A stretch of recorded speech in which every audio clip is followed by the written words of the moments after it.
Hey there team, welcome back to the channel, welcome to my overview of Tales of Kenzera, ZAU. Yeah, righto, okay, why not? So for those who want to cross it, the way I do overviews on the channel, I just have a look at the first 2 hours of a game. That's the Steam refund window. Steam says you can make up your mind if you want to keep a game in 2 hours. I kind of agree. Generally, I'd say, 10, 20 hours in, you're not really going to change your mind about the game if you didn't like it 2 hours in. Now, this might be a bit of an interesting video all round with regards to all of that, but they're the broad strokes. That's how I look at the game.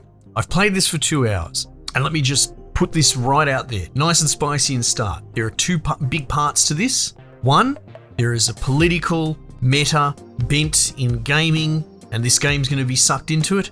And then 2, it's actually a really good game that doesn't have any political stuff in it. So bear with me while I kind of unpack this a little bit. If you're looking for just hard reinforcement bias on either side of these sort of issues that are going on at the moment, I'm sorry, but I'm going to try and present a fairly balanced look at it and just be honest. We'll get the kind of good out of the way. This seems to be, at least with my time spent with it, to be a really good game. In fact, in every way. It's a metroidvania. Arguably, the potentially weakest part is that it's a bit lighter on the actual Metroid back and forth puzzle solving. If you want to compare it to something like the Prince of Persia game that came out this year, which was actually quite brilliant, and I know I'm not allowed to say that because it's Ubisoft, but it was really good, as mechanically and quite challenging. This is a little bit more, maybe like baby's first Metroidvania, and I don't mean that disparagingly. It is very accessible, if a bit simple. That said, like the locomotion and some of the innovation, like you dash through waterfalls and then you can get these like bloody voodoo powers to freeze waterfalls and then wall climb up them and that. Like there's some kind of cool stuff in, and I'm not exactly the most exhaustive Metroidvania type dude, so I don't know if this sort of stuff has been in other games before, but it's all kind of novel and original for me.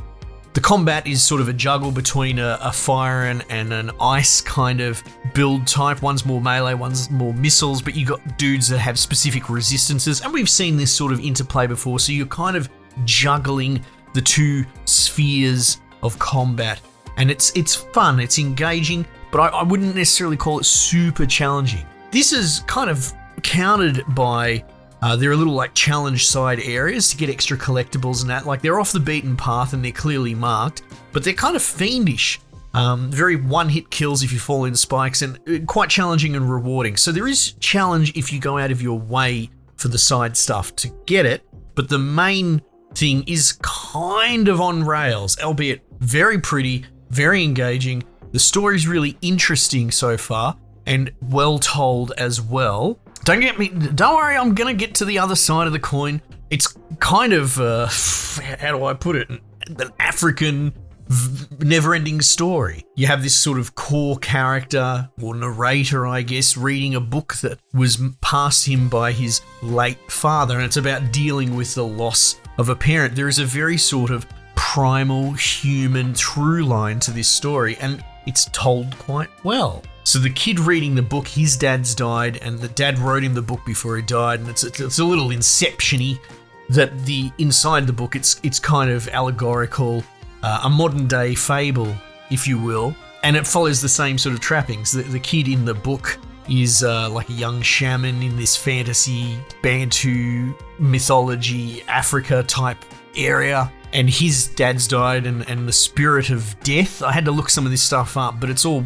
based on that kind of mythology, which is totally foreign to me, is sort of guiding him along. And the character growth seems to be there. He seems to be cheeky, sort of bullheaded. Very early they established that the writing's not going to really do shit stuff, not by the look of it. Like he rushed in and scared another character off, a young girl, and you fall and you create a situation of your own making because you're being selfish in effect, and you get scolded by the spirit that's guiding you along, and you can already tell it's actually really good. Again, primal, fundamental hero's journey. So broadly speaking, yeah, I'm impressed. The soundtrack's really cool. Everything about it's really, really good. So the other side, there's 2 aspects. There's 2 things I would like to cover. One's kind of smaller, a little bit more pet peeve.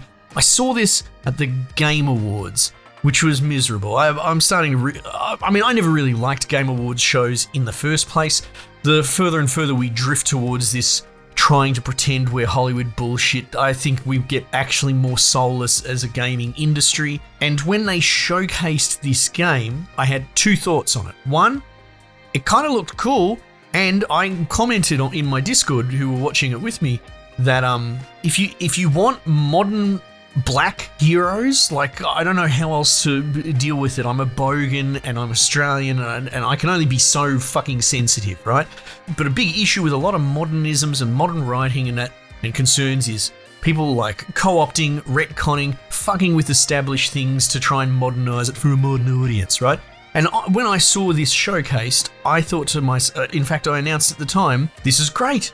You want a bloody Wakanda Forever adjacent bloody black empowerment friggin' story about a child learning to deal with loss with his father and all these sort of themes. That's cool.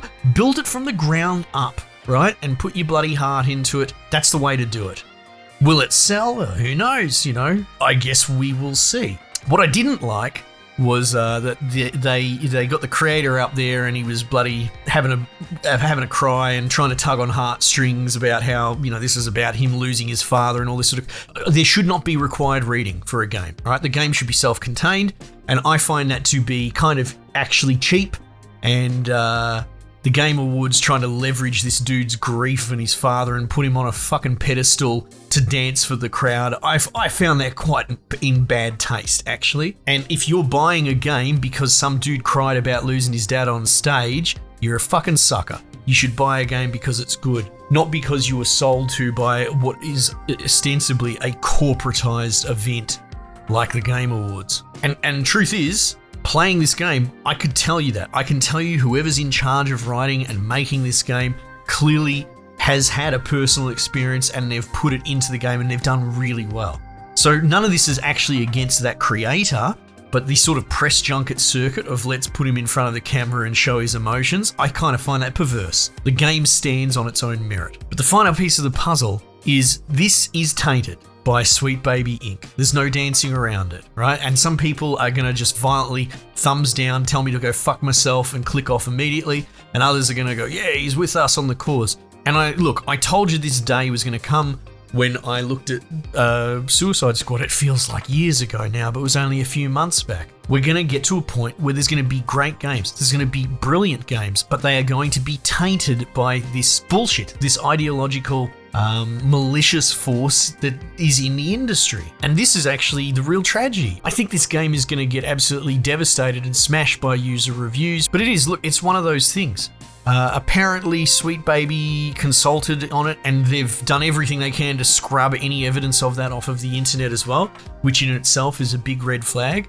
But whatever the fuck they did do on it, it doesn't seem like they wokeified it, at least this far in. Who knows, there might be some bullshit twist line at the end of the game. But as I did discuss, and I don't want to retread, people are drawing battle lines. There's a difference between sort of death of the artist and respecting that someone making a game might feel and have worldviews that are different to you. And that's fine. We can all live in that world where as long as we leave it at the door, that's fine. But at this point, people are proactively attacking gamers, and they are also inserting stuff into games to antagonize, to polarize. And at that certain point, battle lines get drawn. And so for sure, this game is going to get boycotted and put on blast because of its association with Sweet Baby Inc. And I can't help but wonder how the studio itself feels about that. Like, did they bring Sweet Baby on? Were they mandated by EA from above? They're going to be kicking themselves because it's going to hurt this game, and it's a bit of a tragedy because it's a really good game. But as I said, if you are at that point where enough is enough, and I know a lot of my audience feel that way, then they're just going to say, nah, put this game in the bin, they're never going to buy it, they're just going to put it on ignore it. And that whole scenario is tragic. And that's not me trying to convince people to cross party lines or anything like that. It's more that it would be easier to condemn a game to boycotting and death from ideological decision making if it was in fact a game riddled and littered with that sort of stuff. But it seems like these guys are going to get bitten. This game is going to get blasted by association. But so it goes. You make the bed, you choose your bedfellows, you gotta sleep in it. Anyway, yeah, I'm trying to be balanced and honest about this whole thing. This game really doesn't look like it's going to be work. In fact, it looks like it's going to be a great little indie gem. And while it's not Ori, you can tell it's had inspiration from it. It's very polished. A lot of love's gone into it. And like I said, whoever was involved in the narrative, whether they're on one side or the other, they've done a great job from what I've seen so far. But you do business deals with the enemy of what's looking more and more like the majority of gamers, and I think you're gonna reap what you sow. So there you have it. Will I play more of it? I don't know. My list is piled so high that I have 50 other choices, and it sort of cuts both ways, right? I talk about this often. A game being good these days isn't good enough because there's just too many good games. It's got to be great. And if something like this is marred by all this nonsense that I have to navigate and try not to think about and that, well, maybe I just go and play bloody Planet Crafter for another dozen hours. Anyway, that's my review. A great game that I think has shot itself in the foot because of its corporate bedfellows. Anyway, team, might just leave it there for the time being. I'll catch you guys on the next one.